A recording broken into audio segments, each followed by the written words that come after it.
বলে আর কি, বলে আর একটু নিচে নামলে দাঁড়ি, বলে আর কি, বলে আর একটু নিচে নামলে বুকের চেয়ারি।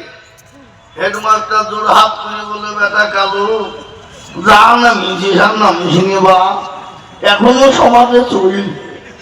তো আমাদের দেশের যুবক আর যুবতীরা এরা এমন পর্যায়ে পৌঁছে গেছে বাবা, এখন জালসা মানেই মেলা, আর মেলা মানেই যুবক আর যুবতীদের খেলা।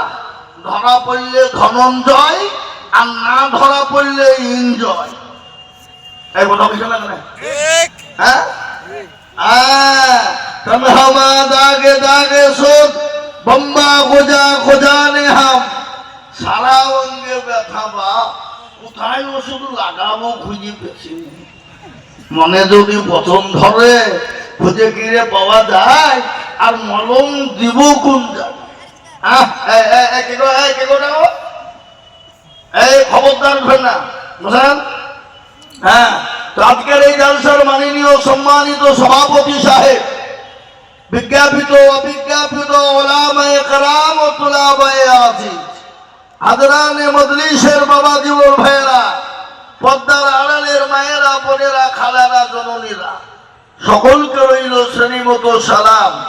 আল্লাহ রব্বুল ইজ্জাতের লাখো লাখো লাখো শুকরিয়া, আল্লাহ আমাকে আপনাকে বড় ভালোবেসে তিনি মজলিসে মজমাতে বসার আসার তৌফিক এনায়েত করেছেন। সেই মহান স্রষ্টার শানে একটু উচ্চ স্বরে বলি আলহামদুলিল্লাহ। কিরকম সাউন্ড হলো বাবা?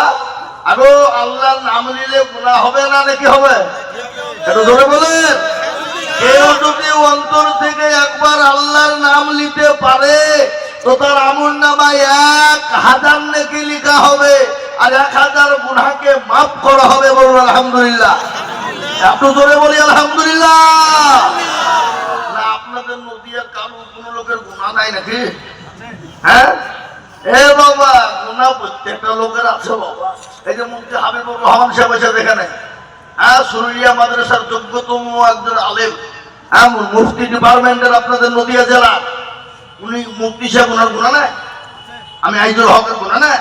প্রত্যেকটা মানুষের গুনাহ আছে বাবা, কিন্তু কারো কম কারো বেশি। আর ওই গুনাহ ক্ষমা করবে কে?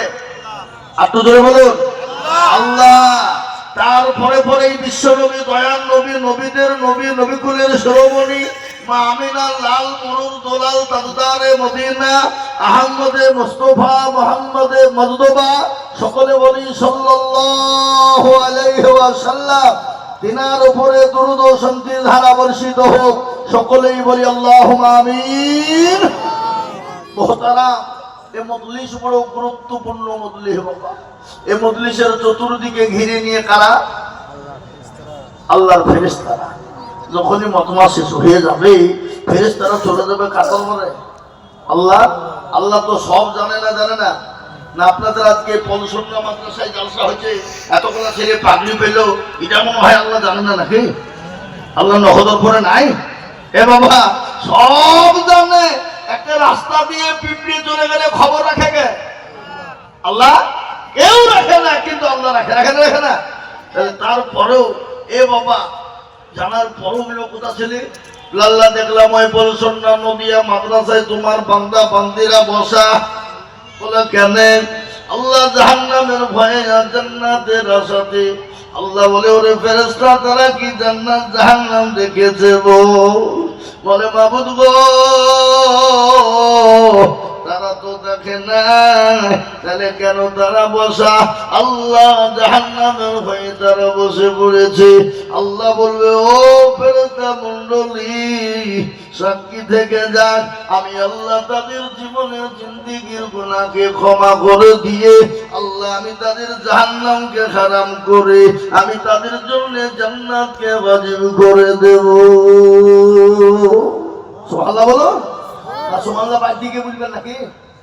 এ বাবা, আল্লাহ এত বড় দয়ালু, অথচ সে আল্লাহ কাজকে মুসলমান চিনে না। কি বুঝছেন আপনারা বলুন? চিনে? আজকে যদি মুসলমান আল্লাহকে চিনত, তাহলে আজকে মুসলমানদের দুর্দিন হতো না। এখন নদিয়ার মানুষ বলুন তো আজকে মুসলমানদের দুর্দিন না সুদিন? এর কথা বলতে হবে, দুর্দিন না সুদিন? এতটা দুর্দিন যা বিগত মুসলমানদের এত দুর্দিন ছিল না। এত দুর্দিন বা আপনারা হয়তো বললে বিশ্বাস করবেন না। আপনারা এটা জানেন না, গোটা ভারতবর্ষে মুসলমানদের বিরুদ্ধে একটা নয়, দুটো নয়, তিনটে নয়, 87টা কেস করা হয়েছে। ওরা 87টা। তার মধ্যে মুসলমানদেরকে দেশ থেকে বের করে দিতে হবে। আবার তার মধ্যে লিখেছে ইসলাম মুক্ত ভারত হতে হবে, মুসলমান মুক্ত ভারত হতে হবে, মুসলমানদের মাদ্রাসা মসজিদ মার্কাজ খানকা গুলাকে বন্ধ করে দিতে হবে। এ বাবা, মুসলমানদের মসজিদ গুলাকে ভেঙে দিতে হবে। এই আইন বা আর সব থেকে বড় আইন হলো মুসলমানদের ওয়াকফ সম্পত্তিকে কেড়ে নিতে হবে। কি বুঝতে পেরেছেন না পারেন আমার কথাটা? হ্যাঁ, কিন্তু আল্লাহ রহম করো, এখানে ওলামারা আছেন বড় বড়, তাদেরকে জিজ্ঞাসা করে দেখেলেন গত অক্টোবর মাসের 25 তারিখের মধ্যে, তার মধ্যে কিন্তু আল্লাহ রহমতে ওলামাদের তত্ত্বাবধানে এবং জমিয়াতে ওলামা হিন্দের নেতৃত্বে এ পর্যন্ত 47টা কেসকে মুকুব হয়ে গেছে। বলুন আলহামদুলিল্লাহ। 47 আর 40টা আছে বাবা, কিন্তু তাদের যখন মাথায় টনক পড়ে গেল, জানে এত কেস করিও মুসলমানদেরকে লড়াইলে গেল না, আবার একটা আইন পাস করতে চাইলো বাবা। আইন কি আইন? বলে মুসলমানদের ওয়াকফ সম্পত্তি কেড়ে নিতে হবে। আর এটা শুনলেন, ওরা কিন্তু কিভাবে জানে যে মুসলমানদের এই ওয়াকফ সম্পত্তি যদি কেড়ে নিই তাহলে মুসলমানদের অস্তিত্ব শেষ। আর এটাও আপনারা জেনেলেন, নদিয়ার মানুষ, মুসলমানদের ওয়াকফ সম্পত্তি যদি কেড়ে নেয়, আপনি আপনার বাপ মারা গেলে আপনি মাটি দিতে পারবেন না। আপনাকে কাগজ করে কৃষ্ণনগর পাঠাতে হবে, কলকাতা যাবে, কলকাতা থেকে দিল্লি যাবে, দিল্লি থেকে সুপ্রিম কোর্ট থেকে আইন পাস হবে, তারপরে আপনি আপনার বাপকে মাটি দিতে পারবেন, নচেত আপনি পারবেন না। এটা হলো ওয়াকফ সম্পত্তি কেড়ে নিতে চাই। আপনি মসজিদে আযান দিতে পারবেন না, আযান দিতে আপনাকে দেবে না, আপনি দাঁড়িয়ে টুপি মাথায় দিয়ে ঘুরবেন, ঘুরতে পাবেন না। এ বাবা, এমনি তো আমরা রাস্তায় চলছে বা এদেশে উদেশে, এদেশে উদেশে, বিদেশে ঘুরছে, আমাদের দিকে এরকম করে ট্যার চোখে দেখে থাকছে।